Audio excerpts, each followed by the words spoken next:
Bentar-bentar, sebelum dimulai jangan lupa klik tombol subscribe-nya. Dan juga tombol loncengnya itu dinyalain. Oke deh, langsung aja kita mulai. 3, 2, 1, action! Halo teman-teman, halo Sobat Dermo.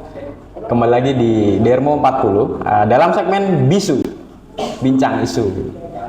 Sebelumnya mungkin agak asing wajah saya, jarang kelihatan atau mungkin nggak pernah nongol kali ya. Memang saya siapa gitu. Jadi kenalin sebelum kita bincang lebih lama lebih dalam, kita kenalin dulu nama saya Muhammad Haris Alfatur Rizky, biasa akrab dipanggil Alfat. Saya salah satu tim dari Dermo 40 atau Dermo Kreatif ya. Jadi di sini saya akan membawakan perbincangan hangat ya, terkait tema-tema yang lagi hangat dan lagi diperbincangkan oleh publik dan mungkin sering kita lihat di media sosial terkait kenaikan UKT. Jadi isu UKT ini semakin naik ya, apalagi kemarin sempat ricuh di beberapa kampus dan aksi yang dilakukan oleh mahasiswa sendiri. Seperti yang di Unsud kemarin itu betul-betul mengundang daya tarik publik, di mana mereka resah dan mereka melakukan aksi. Kemudian yang di UB baru-barusan saja di Universitas Brawijaya itu sama juga, dan beberapa kampus yang ada di Indonesia. Dan ketika berbicara UKT itu kan erat kaitannya dengan pendidikan, perguruan tinggi, kampus-kampus. Nah, dari isu-isu yang lagi naik ini, saya kemarin beberapa waktu lalu sempat menuangkan dalam salah satu opini saya yang berjudul UKT naik secara tidak logis dan kampus sibuk membangun korporasi. Kenapa saya bisa menulis hal tersebut? Karena berangkat dari keresahan saya melihat kebijakan UKT yang serampangan, yang tidak melihat kondisi ekonomi dan kemampuan mahasiswa, backgroundnya seperti apa, keluarganya, orang tuanya kerja apa. Menurut saya itu juga salah satu hal yang menjadi persoalan ya. Dan walaupun memang ada penjelasan dari Menteri Nadiem Makarim terkait bahwasannya kebijakan kenaikan UKT ini hanya diberlakukan oleh mahasiswa baru. Nah, ketika kita berbicara pendidikan, ini adalah salah satu amanat konstitusi, di mana hal tersebut tertuang dalam pembukaan Undang-Undang Dasar 1945, di mana alinea keempat ada poin mencerdaskan kehidupan bangsa. Kemudian kalau kita melihat pasal 31 ayat 1, bahwasannya masyarakat berhak mendapatkan pendidikan. Pendidikan itu adalah hak masyarakat, hak rakyat Indonesia. Dan ketika sekarang lagi gembar-gembornya disandingkan dengan narasi Indonesia emas di tahun 2045, apa yang kita pikirkan? Bonus demografi? Tidak segampang itu teman-teman. Bonus demografi itu seperti halnya pisau yang bermata dua. Kenapa demikian? Karena ketika kita berbicara bonus demografi, maka pada saat itu, pada tahun 2045 itu proporsi masyarakat itu usia produktifnya lebih banyak. Dan ketika masyarakat pada usia produktif itu tinggi, maka apabila tidak didukung dengan kualitas yang baik, tidak memiliki kompetensi, keahlian, maka apa gunanya? Dan upaya yang harus dilakukan seharusnya ketika kita berbicara tentang pentingnya pendidikan yang menjadi prioritas negara, maka seharusnya pendidikan harus dimudahkan dalam segala akses, dalam semua golongan dan secara merata. Nah, kejadian demikian ini juga tertuang kalau tidak salah yaitu dalam Undang-Undang Nomor 12 tahun 2012 terkait pendidikan tinggi. Itu dijelaskan ada jenis-jenis perguruan tinggi itu apa saja, kemudian bentuk-bentuknya itu seperti apa, ada institut, kemudian ada sekolah tinggi, ada universitas dan lain-lain. Dan kemudian juga dalam undang-undang tersebut kalau tidak salah itu mengatur dan memberikan kewenangan kepada menteri yang terkait dalam ranah pendidikan, di mana menteri tersebut berhak dalam memonitoring, mengevaluasi, pengelolaan dan lain-lain. Artinya pendidikan itu ya harus dalam kontrol negara. Kemudian kalau kita mendengar sekarang ya, ada istilah PTNBH atau Perguruan Tinggi Negeri Berbadan Hukum, yaitu lahirnya dari situ tuh, dari sejak tahun 2012 kalau tidak salah, atau sebenarnya kalau ditarik lebih lama, pasca reformasi bahkan, pasca Orde Baru, mohon maaf. Di situ apa ya, mungkin isu wacana liberalisme pendidikan, pengkapitalisasi dan apa namanya, komersialisasi pendidikan dan bahkan kebijakan UKT itu sudah lahir, itu sudah lama sebenarnya. Dan menjadi persoalan ketika ada status ini, status Perguruan Tinggi Negeri Berbadan Hukum. Kenapa? Karena jadi sebenarnya ya, itu di website Dirjen Kemendikbud itu ada bentuk 3 pengklasifikasian atau status yang disandingkan atau dipautkan dalam suatu perguruan tinggi. Yang pertama itu ada PTN BLU, Perguruan Tinggi Negeri Badan Layanan Umum, kemudian PTN Satker, Satuan Kerja, itu seperti mungkin kedinasan dan lain-lain, itu STAN, STIN, Poltekim dan lain-lain tuh. Kemudian ada yang terakhir nih, ini yang menjadi kontroversial apa? PTNBH atau Perguruan Tinggi Negeri Berbadan Hukum. Jadi dalam website itu sendiri dijelaskan loh teman-teman. PTNBH itu sama halnya seperti korporasi. Kenapa dikatakan korporasi? Bahkan dalam website tersebut tuh ditulis sama halnya seperti BUMN. Sama seperti halnya BUMN. Kenapa? Karena mereka diberikan kontrol penuh atas aset dan pengelolaan anggaran. Dan kalau tidak salah tuh ada juga aturan, kalau tidak, pasal nomor Undang-Undang nomor 58 tahun 2013 itu dijelaskan tentang apa namanya, bentuk dan mekanisme, kurang tahu ya, pokoknya intinya anggaran yang mengatur dalam PTNBH spesifik itu loh, secara spesifik itu, dimana dijelaskan memang perguruan tinggi yang berbadan hukum ini diberikan kewenangan, tapi sebenarnya ada hal yang harus diperhatikan. Apa misalnya?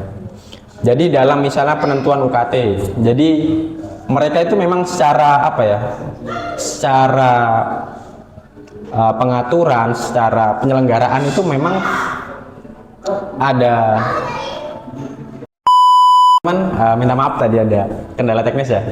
Oke, kita lanjut. Tadi terakhir kita menyinggung pasal 58 tentang bentuk dan mekanisme pendanaan perguruan tinggi negeri berbadan hukum. Salah satunya juga itu tadi dijelaskan bahwasannya penetapan UKT itu juga harus berkonsultasi dengan menteri terkait. Jadi tidak bisa sewenang-wenang. Bahkan itu lebih rinci lagi diatur dari Permendikbud Ristek yang kemarin tuh baru dikeluarkan pada tanggal 19 Januari 2024 kemarin tuh, terkait apa namanya, penetapan atau status apa SSB, status satuan bantuan operasional perguruan tinggi negeri. Nah, itu dijelaskan secara spesifik, bahkan secara rinci. Jadi memang dalam pendanaan PTNBH ini yang menyandang berbadan hukum ini, mereka ada hak atau punya otonomi yang diberikan oleh kementerian, tetapi juga harus berkonsultasi dengan kementerian terkait, bahwasannya terkait penetapan UKT.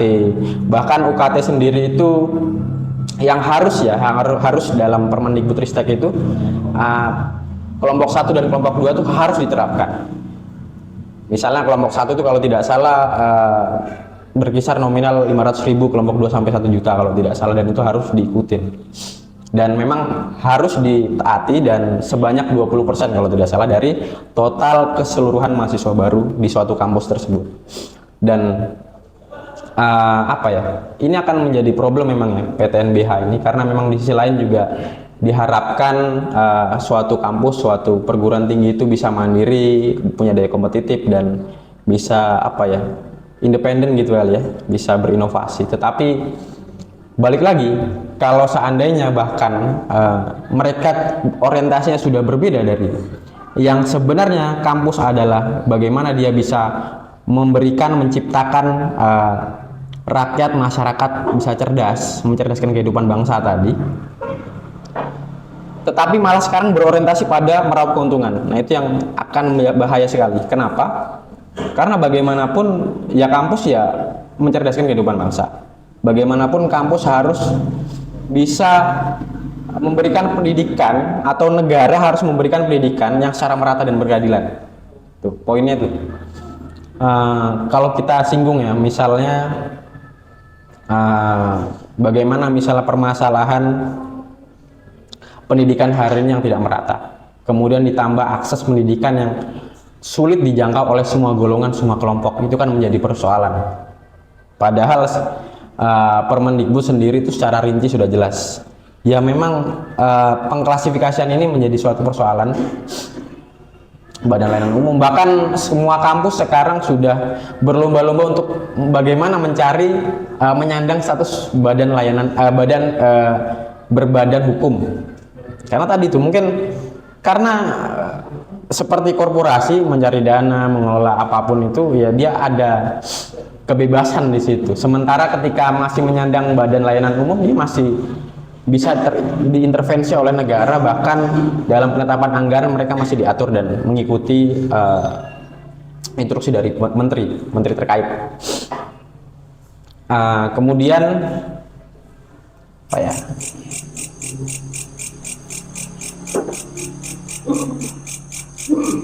Agak delay.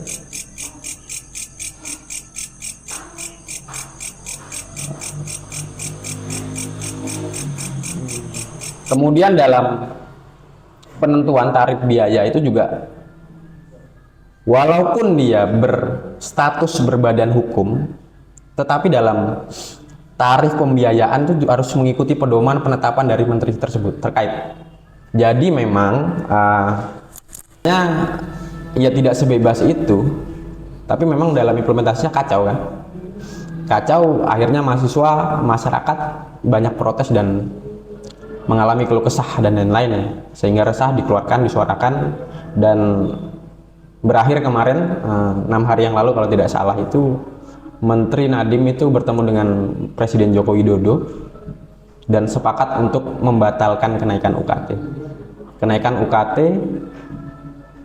dan memberikan solusi kepada mahasiswa yang terlanjur keluar, kalau tidak salah itu untuk kita kembali, kemudian biaya yang sudah dikeluarkan terlanjur begitu, itu nanti dikembalikan atau dimasukkan ke dalam semester selanjutnya.